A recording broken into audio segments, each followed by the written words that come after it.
Hey guys, welcome to government jobs Gyan YouTube channel. Guys, आज की इस वीडियो में हम बात करेंगे सीबीएसई ग्रुप ए, बी और सी के new recruitment notification online form apply process के बारे में। जी हाँ दोस्तों, central board of secondary education ने ग्रुप ए, बी, सी के अंतर्गत वेरियस पोस्ट के लिए नोटिफिकेशन रिलीज किया है, जिसके तहत यहाँ पर 124 खाली पदों को भरा जाएगा। कैसे आप इस भर्ती में पार्टिसिपेट करने के लिए अपने फॉर्म अप्लाई कर सकते हो बिना कोई मिस्टेक किए हुए, इसकी पूरी जानकारी हम आपको स्टेप बाय स्टेप रजिस्ट्रेशन से लेकर प्रिंट तक इस वीडियो में देंगे। बस आपको इस वीडियो को स्किप के बिना शुरू से लेकर एंड तक देखना है। उसके बाद वीडियो पसंद आए तो इसे लाइक और शेयर कर दें। चैनल पर नए हो तो इसे सब्सक्राइब कर लें। साथ ही साथ आपको फॉर्म अप्लाई करते हुए जो जो भी प्रॉब्लम फेस हो रही है, उन सभी का हल आपको इस वीडियो में मिल जाएगा। तो बिना कोई वक्त गंवाए चलिए शुरू करते हैं।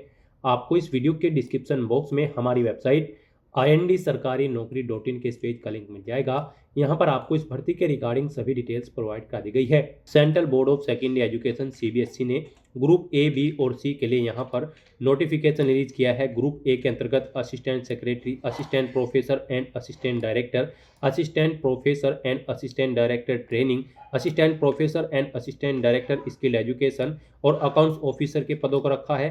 ग्रुप बी के अंतर्गत सुपरिंटेंडेंट और जूनियर ट्रांसलेशन ऑफिसर की पोस्ट है और ग्रुप सी के अंतर्गत जूनियर अकाउंटेंट और जूनियर असिस्टेंट की पोस्ट है। इन सभी के लिए 124 वैकेंसीज है। आप 2 दिसंबर 2025 से 22 दिसंबर 2025 तक अपने फॉर्म अप्लाई कर सकते हो। पोस्ट वाइज यहाँ पर आपको क्वालिफिकेशन की डिटेल दी गई है। आप जिस पोस्ट पर अप्लाई करना चाहते हैं उसकी क्वालिफिकेशन यहाँ से चेकआउट कर ले और उसके अकॉर्डिंग आप अप्लाई कर ले। यहाँ पर ग्रेजुएशन, पोस्ट ग्रेजुएशन, 12वीं क्लास कैंडिडेट अप्लाई कर सकते हैं पोस्ट के अकॉर्डिंग। यहाँ पर मिनिमम आयु सीमा नहीं है, मैक्सिमम आयु सीमा 35 साल रखी गई है। यहाँ पर ग्रुप ए के लिए अगर आप जनरल ओबीसी ईडब्ल्यूएस कैंडिडेट है तो आपके लिए 1750 फीस है। ग्रुप बी के कैंडिडेट के लिए जनरल ओबीसी और ईडब्ल्यूएस के लिए 1050 फीस है। ग्रुप सी के लिए भी जनरल ओबीसी और ईडब्ल्यूएस के लिए 1050 रुपये फीस है। बाकी यहाँ पर SC ST फीमेल कैंडिडेट के लिए और PH दिव्यांग कैंडिडेट के लिए मात्र 250 रुपये फीस है, जो कि आप यहाँ पर ऑनलाइन मोड से जमा करा सकते हो। सिलेक्शन आपका tier first exam, tier second exam, interview और स्किल टेस्ट के आधार पर होगा। आप ऑल इंडिया से ऑनलाइन मोड में अप्लाई कर सकते हो। उसके लिए आपको इस पेज को नीचे स्क्रॉल डाउन करते हुए इंपॉर्टेंट लिंक सेक्शन में आना है। ऑफिशियल नोटिफिकेशन PDF लिंक पर क्लिक करके इस भर्ती के नोटिफिकेशन को ओपन कर लेना है और इसमें से आपको पूरी डिटेल रीड कर लेनी है। यहाँ पर आपको सभी डिटेल्स प्रोवाइड कर दी गई है, जैसे कि क्या पोस्ट के नाम है, कितनी उसके लिए नंबर ऑफ वैकेंसीज है, किस कैटेगरी के लिए कितनी वैकेंसीज है, कैसे आप अप्लाई कर सकते हो, कब से कब तक आप अप्लाई कर सकते हो, क्या आपका एलिजिबिलिटी क्राइटेरिया होना चाहिए। पूरी जानकारी यहाँ पर आपको इस नोटिफिकेशन में दे दी गई है। आप सभी डिटेल्स यहाँ से रीड आउट करें, उसके बाद अपने फॉर्म अप्लाई कर लें। फॉर्म अप्लाई करने के लिए भी आपको हमारी वेबसाइट के इसी पेज पर ही अप्लाई ऑनलाइन का लिंक दिया गया है। जैसे ही आप इस लिंक पर क्लिक करेंगे, आपके सामने central board of secondary education का ये पोर्टल ओपन होगा। गाइस, यहाँ पर अगर आपने पहले से रजिस्ट्रेशन कर रखा है तो आपको लॉगिन की स्टेप पर क्लिक करना है। उसके बाद आपके सामने लॉगिन का इंटरफेस ओपन हो जाएगा। यहाँ पर आपको अपना एप्लीकेशन नंबर एंटर करना है, पासवर्ड आपको एंटर करना है, ये कैप्चा कोड आपको यहाँ पर एंटर करना है और उसके बाद लॉगिन की टैब पर क्लिक करते हुए लॉगिन करके अपना फॉर्म अप्लाई कर लेना है।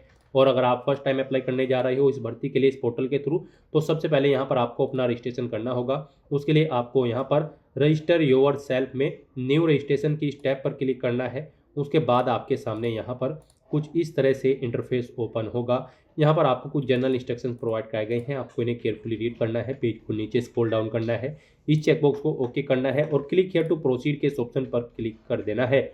फिर आपके सामने कुछ इस तरह से इंटरफेस होगा। यहाँ पर आपको अपनी पर्सनल इन्फॉर्मेशन प्रोवाइड करते हुए अपना रजिस्ट्रेशन करना होगा। सबसे पहले यहाँ पर आपको अपना नाम एंटर करना है, फिर आपको अपने फादर और मदर का नाम एंटर करना है।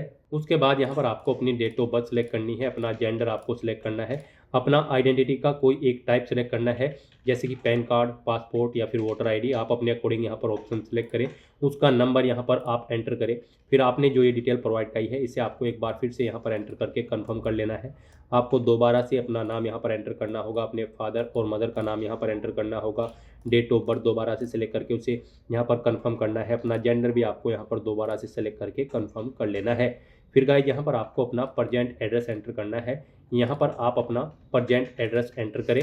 उसके बाद यहाँ पर आपको अपना इलेक्ट्रॉनिक कम्युनिकेशन एड्रेस एंटर करना है। इसमें गाइस आपको अपनी ईमेल ID यहाँ पर एंटर करनी है, फिर आपको उसे एक बार फिर से एंटर करके कंफर्म कर लेना है। अपना मोबाइल नंबर आपको एंटर करना है, उसे भी कंफर्म कर लेना है। कोई लैंडलाइन नंबर है तो आप एंटर कर सकते हैं, नहीं है तो इस कॉलम को आप खाली छोड़ दें। फिर यहाँ पर आपको अपना परमानेंट एड्रेस एंटर करना है, यहाँ पर आप अपना परमानेंट एड्रेस एंटर करें।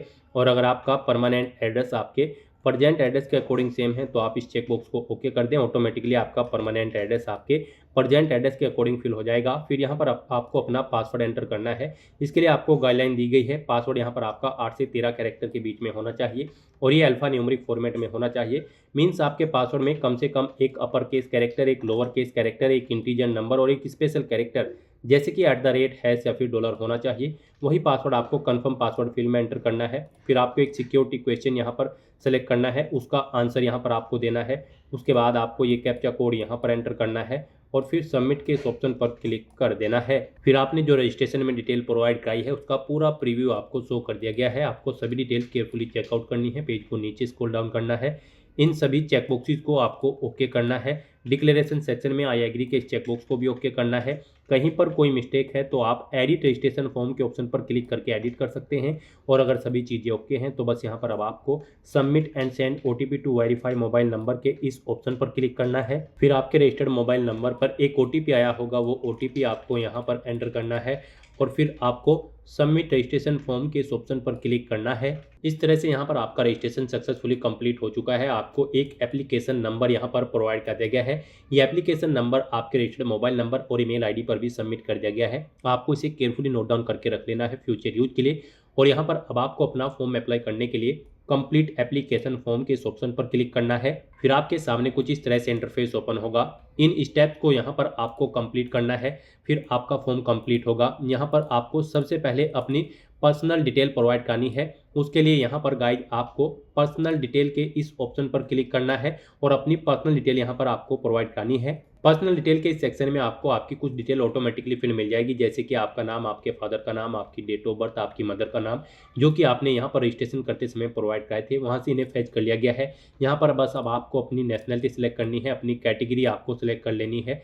फिर यहाँ पर आपको अपनी कैटेगरी एक बार फिर से सिलेक्ट कर लेनी है। उसके बाद यहाँ पर आपसे पूछा गया है कि क्या आप PWBD कैंडिडेट हैं, अगर हैं तो आप यस करेंगे और फिर अपनी डिसेबिलिटी की डिटेल यहाँ पर देंगे। डिसेबिलिटी का टाइप आप सिलेक्ट करेंगे और फिर यहाँ पर आपको उसकी सब कैटेगरी सिलेक्ट करनी होगी। क्या आपको स्क्राइब की जरूरत पड़ेगी एग्जाम पीरियड के दौरान, उसकी जानकारी आप यहाँ पर देंगे। और अगर आप PWBD कैंडिडेट नहीं हैं तो आप सिंपली नो ऑप्शन सेलेक्ट करेंगे, फिर आपको आगे की डिटेल नहीं देनी होगी। फिर आपसे पूछा गया है कि क्या आप यहाँ पर पर्सन विद डिसेबिलिटी कैंडिडेट है एज पर सेक्शन 2S और यहाँ पर RPWD एक्ट 2016 के, और आपको यहाँ पर स्क्राइब या राइटर की जरूरत है, अगर है तो आप यस करेंगे, नहीं तो नो ऑप्शन सेलेक्ट करेंगे।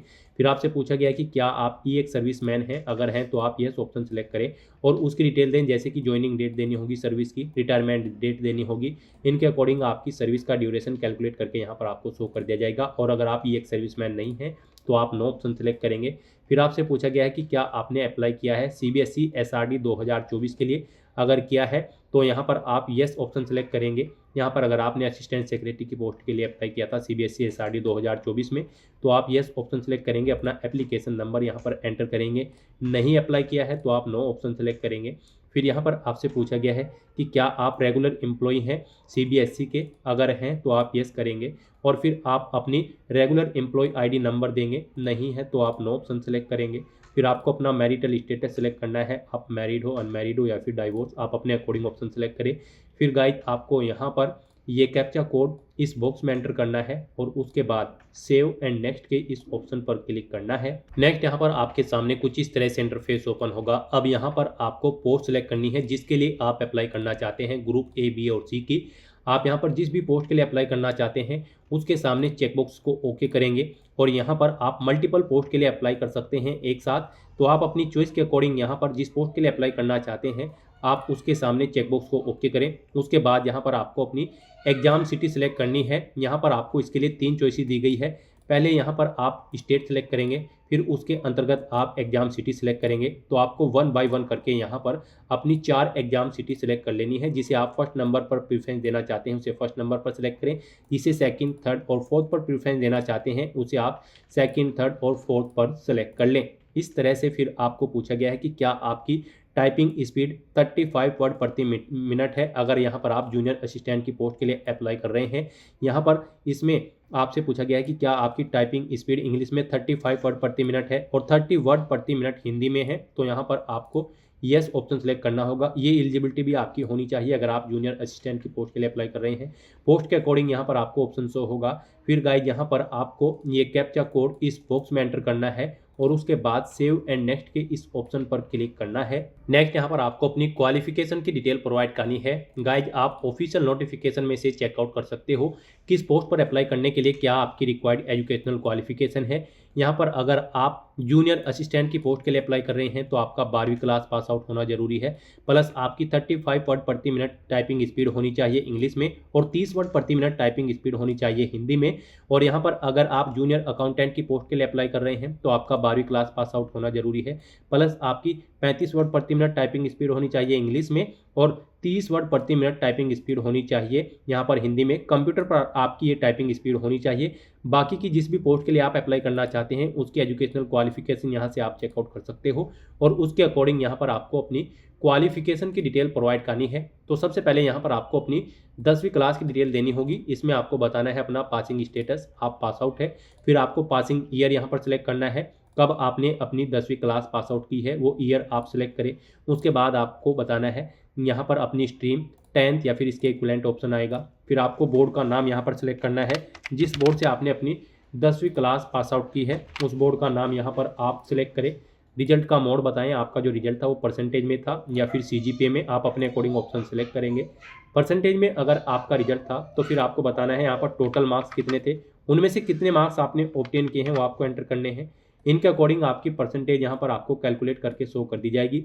ऐसे ही यहाँ पर आपको अपनी 12वीं क्लास की डिटेल फिर प्रोवाइड करनी है। इसमें भी आप पासिंग स्टेटस देंगे, पासिंग ईयर सेलेक्ट करेंगे, कब आपने यहाँ पर अपनी 12वीं क्लास पास आउट की है। उसके बाद आपको स्ट्रीम का नाम बताना है, किस स्ट्रीम में आपने अपनी 12वीं क्लास पास आउट की है। यहाँ पर आप अपने अकॉर्डिंग ऑप्शन सेलेक्ट करेंगे। फिर आपको बोर्ड का नाम देना है जिससे आपने अपनी 12वीं क्लास पास आउट की है, उस बोर्ड का नाम यहाँ पर आप सिलेक्ट करें। उसके बाद गाइज यहाँ पर आपको अपने रिजल्ट का मोड सेलेक्ट करना है, आपका रिजल्ट परसेंटेज में था या फिर CGPA में। परसेंटेज में अगर था तो आपको टोटल मार्क्स एंटर करने हैं, उनमें से कितने आपने ऑब्टेन किए हैं वो आपको एंटर करने हैं। इनके अकॉर्डिंग आपकी मार्क्स की परसेंटेज कैलकुलेट करके आपको शो कर दी जाएगी। फिर यहाँ पर अगर आप किसी पोस्ट के लिए अप्लाई कर रहे हैं उस पर ग्रेजुएशन रिक्वायर्ड है या फिर पोस्ट ग्रेजुएशन रिक्वायर्ड है तो उनकी डिटेल भी यहाँ पर आपको देनी है। इसमें भी आपको पासिंग स्टेटस बताना है, आप पास आउट हो या फिर नॉट एप्लीकेबल है। पासिंग ईयर यहाँ पर आपको सिलेक्ट करना है, कब आपने पास आउट की है अपनी ग्रेजुएशन या पोस्ट ग्रेजुएशन। कोर्स या स्ट्रीम का नाम देना है जिसमें आपने अपनी ग्रेजुएशन पास आउट की है यहाँ पर। उसके बाद आपको यूनिवर्सिटी का नाम सेलेक्ट करना है जिससे आपने अपनी ग्रेजुएशन कंप्लीट की है। रिजल्ट का मोड बताना है, परसेंटेज में अगर आपका रिजल्ट है तो फिर यहाँ पर आपको अपने मार्क्स की डिटेल देनी होगी। टोटल मार्क्स यहाँ पर आप एंटर करेंगे, इनमें से कितने आपने ऑब्टेन किए हैं वो आप एंटर करेंगे। इनके अकॉर्डिंग आपके मार्क्स की परसेंटेज कैलकुलेट करके आपको शो कर दी जाएगी। इस तरह से यहाँ पर आप अपनी ग्रेजुएशन और पोस्ट ग्रेजुएशन की डिटेल प्रोवाइड कर सकते हैं अगर आपने ग्रेजुएशन या फिर पोस्ट ग्रेजुएशन कर रखी है। और गाइस यहाँ पर अगर आपने ग्रेजुएशन या पोस्ट ग्रेजुएशन नहीं कर रखी है तो आपको नॉट एप्लीकेबल ऑप्शन सेलेक्ट करना है, तभी आप आगे के स्टेप के लिए आगे बढ़ेंगे। तो यहाँ पर अब आपको अपना ये कैप्चा कोड इस बॉक्स में एंटर करना है और फिर सेव एंड नेक्स्ट के इस ऑप्शन पर क्लिक करना है। नेक्स्ट यहाँ पर आपको अपनी कुछ एडिशनल डिटेल प्रोवाइड करनी है। यहाँ पर आपसे पूछा गया है कि क्या आपने नेट या फिर SLET एग्जाम क्वालिफाई कर रखा है। अगर कर रखा है तो आप येस करेंगे, रोल नंबर देंगे, पासिंग ईयर देंगे, सब्जेक्ट देंगे। नहीं कर रखा है तो आप नो ऑप्शन सेलेक्ट करेंगे। फिर आपसे पूछा गया कि क्या आपने नेट JRF क्वालिफाई कर रखा है, इसे कर रखा है तो आप येस करेंगे, उसकी डिटेल देंगे। नहीं कर रखा है तो नो ऑप्शन सेलेक्ट करेंगे। फिर आपसे पूछा गया कि क्या आपके पास कोई डॉक्टरेट डिग्री या फिर इसके इक्विवेलेंट कोई डिग्री है, अगर है तो आप येस करेंगे और उसकी डिटेल देंगे। नहीं है तो आप नो ऑप्शन सेलेक्ट करेंगे। उसके बाद गाइड आप ये कैप्चा कोड यहाँ पर एंटर करेंगे और फिर सेव एंड नेक्स्ट के इस ऑप्शन पर क्लिक कर देंगे। नेक्स्ट यहाँ पर आपको अपने डॉक्यूमेंट अपलोड करने हैं। यहाँ पर आपको अपना फोटो, सिग्नेचर, कैटेगरी सर्टिफिकेट अगर आप रिजर्व कैटेगरी से बिलोंग करते हैं, फिर आपको अपनी 10वीं 12वीं क्लास का सर्टिफिकेट और सिंगल डॉक्यूमेंट यहाँ पर आपको अपलोड करना है। इसमें आपकी सभी मार्कशीट और जो बाकी की क्वालिफिकेशन है उन सभी की डिटेल्स आपको एक PDF में कंटेन करके उसे यहाँ पर आपको अपलोड करनी है। आपकी पोस्ट के अकॉर्डिंग यहाँ पर आपको अपने डॉक्यूमेंट अपलोड करने हैं। फोटो यहाँ पर आपका 10 से 300 KB के बीच में होना चाहिए और आपके सिग्नेचर 10 से 50 KB के बीच में होने चाहिए। फोटो और सिग्नेचर आपके JPG या फिर JPEG फॉर्मेट में होने चाहिए। कैटेगरी सर्टिफिकेट और 10वीं क्लास का जो सर्टिफिकेट है ये आपका PDF फॉर्मेट में होना चाहिए। 10 से 500 KB के बीच में आपके सर्टिफिकेट होने चाहिए और जो आपका सिंगल डॉक्यूमेंट कंटेनिंग होगा वो आपका यहाँ पर PDF फॉर्मेट में होना चाहिए। 10 KB से 1024 KB के बीच में होना चाहिए। तो यहाँ पर आपको चूज फाइल के ऑप्शन पर क्लिक करना है, फाइल को सिलेक्ट कर लेना है और फिर एक्शन में अपलोड के ऑप्शन पर क्लिक करते हुए आपको अपने इन सभी डॉक्यूमेंट्स को यहाँ पर 1 बाय 1 करके अपलोड कर देना है। फिर आपको व्यू के इस सेक्शन में अपने इन डॉक्यूमेंट्स को व्यू कर लेना है अगर आप व्यू करना चाहते हैं। तो इस तरह से यहाँ पर अपने सभी डॉक्यूमेंट्स अपलोड करने के बाद फिर आपको ये कैप्चा कोड इस बॉक्स में एंटर करना है और उसके बाद सेव एंड नेक्स्ट के इस ऑप्शन पर क्लिक करना है। फिर यहाँ पर आपको आपके एप्लीकेशन फॉर्म का पूरा प्रीव्यू शो कर दिया गया है। आपको सभी डिटेल्स केयरफुली चेकआउट करनी है, पेज को नीचे स्क्रॉल डाउन करना है।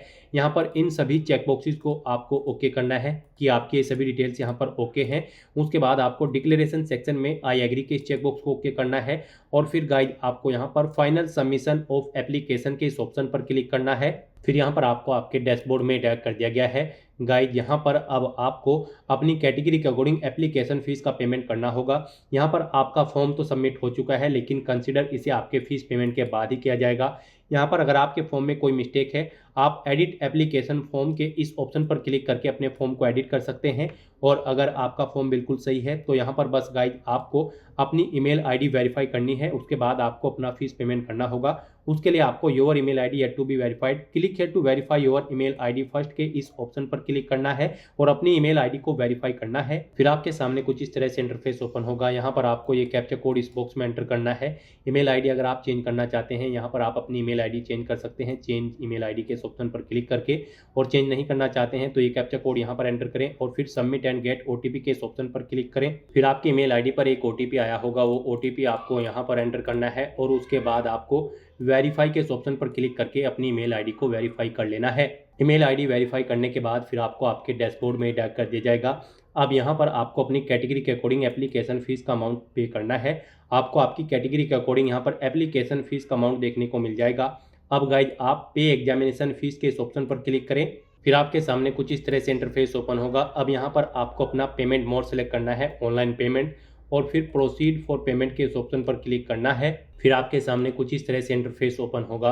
अब यहाँ पर आपको अपना सेलेक्ट पेमेंट प्रोवाइडर में HDFC bank payment gateway, debit card, credit card, UPI net banking और एनी बैंक, ये ऑप्शन सेलेक्ट करना है और उसके बाद फिर प्रोसीड फॉर पेमेंट के इस ऑप्शन पर क्लिक करना है फीस पेमेंट करने के लिए। फिर आपके सामने कुछ इस तरह से इंटरफेस ओपन होगा। अब यहाँ पर आपको पे विद में क्लिक करना है। यहाँ पर आप debit card, credit card, net banking या फिर आप UPI के माध्यम से अपना फीस पेमेंट कर सकते हो। UPI यहाँ पर आपके लिए सबसे बेस्ट और ईजी ऑप्शन रहेगा, तो आप UPI के इस ऑप्शन पर क्लिक करें। उसके बाद आप गूगल पे, फ़ोन पे, भीम पे, पेटीएम या फिर अमेजोन पे, जिसके थ्रू भी अपना फीस पेमेंट करना चाहते हैं, फीस पेमेंट कर सकते हैं। और गाइस यहाँ पर आप अपने अकॉर्डिंग ऑप्शन सेलेक्ट करेंगे जिसके थ्रू आप अपना फीस पेमेंट करना चाहते हैं और उसके बाद यहाँ पर आप अपनी UPI आईडी एंटर करेंगे और प्रोसीड के ऑप्शन पर क्लिक करते हुए आप अपना फीस पेमेंट कर देंगे।